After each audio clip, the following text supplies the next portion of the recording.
Nintendo, please. I just want Bowser to be my buddy. Is that too much to ask? Apparently so. You see, in Super Mario Party Jamboree, over the course of the game, different characters who are not currently being played can pop up on the board as Jamboree buddies, which can then join you and allow you to do some pretty cool things, like buy 2 stars on a single turn, double activate some spaces, and each one has their own unique ability. The thing, though, that's kind of weird is that only about half of the playable characters in the game are also Jamboree buddies, which is such a shame, such a missed opportunity. Like I said previously, I want to be a buddy with Bowser, or Boo, or Toadette, or who knows, maybe even Ninja. But unfortunately, the only characters that are buddies are Mario, Luigi, Peach, Daisy, Yoshi, Wario, Waluigi, Rosalina, Donkey Kong, and Bowser Jr. But what if that wasn't the case? What if all of the playable characters in Super Mario Party Jamboree were also buddies? What sort of abilities might they have? What minigames would be appropriate to recruit them? Well, I've got a few ideas for what they could have done. And Nintendo, if you're watching, these are on the house. I do have some degree of experience designing abilities for board game type things. So let's get into this and brainstorm some ideas for what a complete roster of buddies might look like mechanically. Before we get started adding new buddies, it's important to look at the existing buddies so we understand what types of mechanics are fair game with this sort of system. Firstly is Mario, who rolls a die with numbers 3 through 8 on it, then that number is added to whatever your normal dice roll is. So just a bit of extra movement there. Luigi is similar to Mario, but instead of rolling an additional die, he has a chance to turn whatever number you rolled just straight up into a 10. Peach gives you a 50% discount on all stars you purchase. And given that having a buddy allows you to purchase 2 stars at a time, that means you could buy 2 whole stars for just 20 coins in a single turn. Daisy gives you a 50% discount when purchasing things at shops. Yoshi can copy the items of anyone you pass. Wario will just straight up give you 3 to 8 coins at the beginning of your turn, while Luigi can steal 3 to 8 coins from anyone you pass. Rosalina gives you a random cheap item at the start of your turn. Donkey Kong gives you the option to warp to a random space before hitting your dice. And Bowser Jr. sets a half-coin steel trap on the space you land on.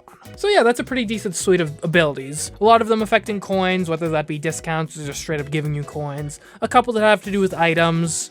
And Bowser Jr. and Donkey Kong's are basically like giving you a free item use. It seems there are 4 different ways an ability can activate. It can either activate at the start of your turn, like with Mario and Luigi. It can be just sort of a constant effect, like with Peach and Daisy. It can happen when you pass someone, like with Waluigi or Yoshi. And then there's Bowser Jr., who does something at the end of the turn. The type of activation does affect how powerful the ability is. So like, for example, Bowser Jr. activating at the end of your turn is pretty good because that means it'll always activate every single turn you have him, even if you get him midway through, and even if someone steals him from you afterwards. Whereas if you've got Mario, Luigi, Wario, Rosalina, and you've got an ability that happens at the start of your turn, even if you end your turn with a buddy, there's no guarantee no one's gonna steal him from you before your next turn begins, which means the start of turn ability is a bit weaker.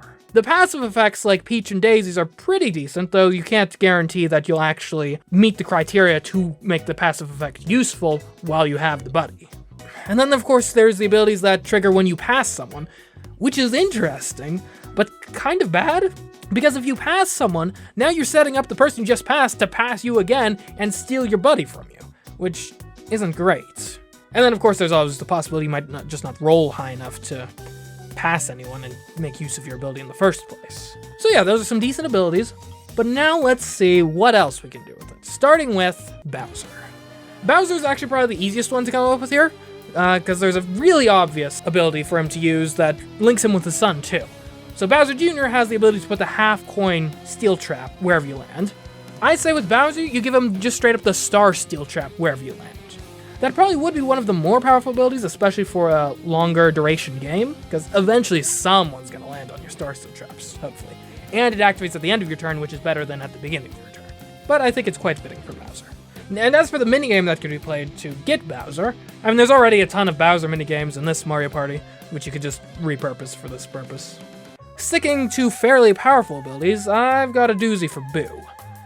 So basically, we're going to be taking the idea from Luigi's that the ability might not always work, and sort of combining that with Rosalina's, because the ability I've come up with for Boo is having a 33% chance to give a Boo Bell to you at the start of your turn. Now, a Boo Bell is a very useful item because it lets you summon Boo, and if you've got 50 coins, that lets you steal a star from whoever you want. So this is a pretty powerful ability, but it's a start of turn ability, so it's already nerfed from that extent. And it's only a 33% chance, so a lot of times you're not even going to get your Boo Bell. But I mean, ultimately, I just couldn't not have a Boo Bell related ability for Boo. It's too perfect. Now, as for what minigame you should have to play to get Boo, I'm thinking, and this might be a bit of a wild one, but let's bring back a version of Booting Gallery from Mario Party 8, which was basically an on-rails shooter using motion controls. I think that would be a great little callback and would be lots of fun. For Ninja, I had an interesting and pretty thematic idea for his ability. So normally in Super Mario Party, you just have to pass someone and you steal their buddy when you do so. I'm thinking for Ninja's ability, since he's a sneaky little ninja, his ability is that he can't be stolen. So it doesn't matter how many people pass you, Ninja is yours and loyal to the very end. No other ability aside from that, but just the fact that if you get him in the minigame, he's yours for 3 turns, no questions asked, that in and of itself is pretty powerful. Now as for what minigame you'd have to play to get him, I think it would be interesting to have a little stealth-based minigame. In particular, maybe something that takes some cues from the Ninja Peach sections from Princess Peach Showtime. Those are pretty fun, and I think you could repurpose that into a minigame type thing. Now for Toad, I think Toad should be a very nice, helpful buddy that'll give you a lot of coins. I think that makes a lot of sense for Toad. In particular, his ability will be that he doubles the coins you receive from minigames. Now there is one concern, which is this is a new activation. This is an activation if you have him while you're playing the minigame, which does introduce a bit of last player advantage, since obviously if you're the last player to go, you're more likely to have Toad still than if you were the first player. Unfortunately, I couldn't really think of a way around that, but I don't think it's that big of a deal, necessarily.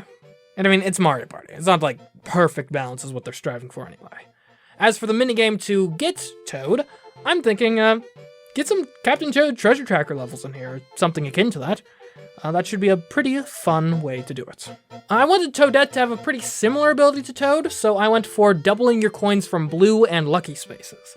Now that may not sound all that exciting, but imagine you're in the home stretch and you get the doubled blue spaces as the effect, and you're already doubling the effective spaces because you've got a buddy to begin with. Now you're going from landing on the space and getting 12 coins to landing on a space and getting 48 coins. Is that too strong? Maybe. Maybe not. If it is too strong, then you can remove lucky spaces from it and have it just be blue spaces. But I think this is a pretty fun effect for Toadette. Now, as for the minigame to recruit her, I think we could have a nice little callback to how she got around in Super Mario Party, specifically via the balloons, and we make her minigame a balloon fight type game, a little high score arcade sort of deal. Spike is one of the most annoying enemies to encounter in a Mario game, so I wanted to reflect that in his ability. Specifically, I wanted something that would hurt other people and be really annoying to deal with. And so the ability I came up with was that at the start of your turn, Spike will give you an extremely creepy dice. Now this is not a creepy dice, this isn't even a super creepy dice, this is extremely creepy dice. A new item I'm inventing for the purpose of Spike here. And the difference between creepy dice and extremely creepy dice cannot be overwritten by other objects. So you can't just use a mushroom or double or triple dice to get out of those extremely creepy dice. You gotta roll that 1 through 3. Now as for what sort of minigame you should have to play to recruit Spike, I think this one's pretty obvious. It'll just be a platformer level where you've got to dodge like a whole bunch of spikes throwing, their spikes at you. Now Koopa Troopa is tough to come up with because, they've been around forever, and it's hard to necessarily nail down what is the main essence of a Koopa Troopa. And then I realized, oh wait, no, Koopa Troopas, they love to race. So the ability I came up with for Koopa Troopa is that when you're rolling, so you'll roll your die, like normal, but then Koopa Troopa will also roll a die himself.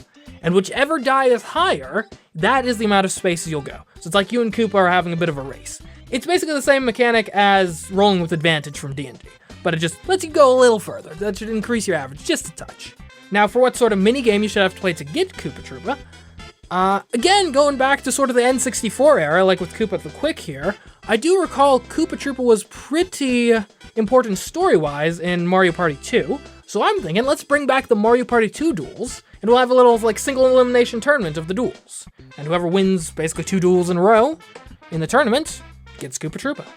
For Pauline, I decided to give her another thing sort of similar to Peach and Daisy, something that affects the price of items, but Pauline's a politician, so yeah, hers isn't quite as nice. Her ability is to use the markup sticker on any players you pass. And what the markup sticker does is it makes it so on their next turn, anything they try to buy, stars, items, anything, is double the price. Use this at the right time and people are going to be mad at you.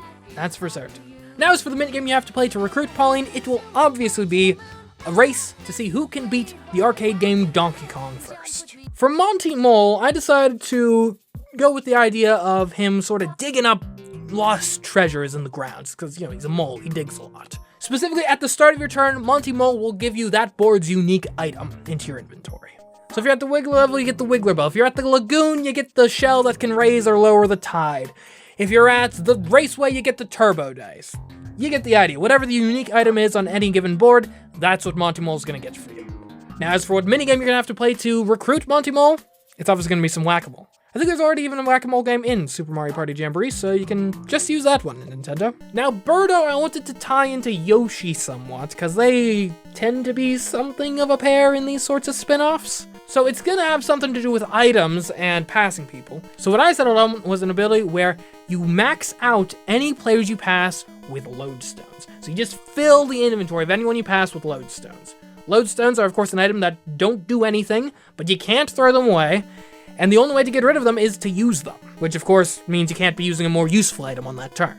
Not the strongest ability, but that'd be pretty annoying in the right circumstances. Now as for what minigame you have to play to recruit Birdo, I really didn't have a good idea, so I just thought, hey, let's get the Rhythm Kitchen minigames involved here, so that's what you do. You play a round of Rhythm Kitchen, and boom, that's how you get Birdo. Shy Guy wears a mask. Shy Guy, I believe, is a pretty shy guy, and therefore Shy Guy's probably pretty picky about who he hangs out with. So the ability I came up with for Shy Guy is on team minigames, you may swap teams with another player. In a 1v3 and you don't want to be the one? Cool. Swap out with someone else. In a 2v2 but you're paired up with the least competent player in the game? Well, not anymore. Now it is possible this ability will do literally nothing if no team-based minigames come up while you've got Shy Guy. But hey, when you do get paired with the least desirable option, you'll be glad you had Shy Guy. As for what sort of minigame you gotta play to get Shy Guy, I'm thinking Shy Guy Says, maybe even Shy Guy Says with multiple lives or something to pad it out a bit, because these Jamboree Buddy minigames have got to be like 5 minutes long at least. They aren't minigames, they're macro games. Remember that. And finally, that brings us to Goomba. Now, Goombas, of course, have a bit of a history of getting stomped on. But sometimes Goombas do the stomping. Like with this ability, steal 20 coins when you land on another player's space. So if you land on the exact same space as another player, boom, 20 coins straight from their wallet into yours. That's right, it's time for the Goombas to stomp you. As for what sort of minigame you're gonna have to play to get your Goomba, well, there seems to be a bit of a history of minigames in Mario Party where you count Goombas, so there's gonna be a minigame where you count the Goombas. It'll be interesting, I swear. And there we go. That's how I would handle it if I were in charge of making all of the playable characters also be viable buddies. I hope you enjoyed. If you have any of your own suggestions, I'd love to hear them in the comments. Or if you just think mine were terrible, then, heckle me. That's fine too. Do make sure to subscribe to the channel though, because we do have some more Mario Party content coming up pretty soon.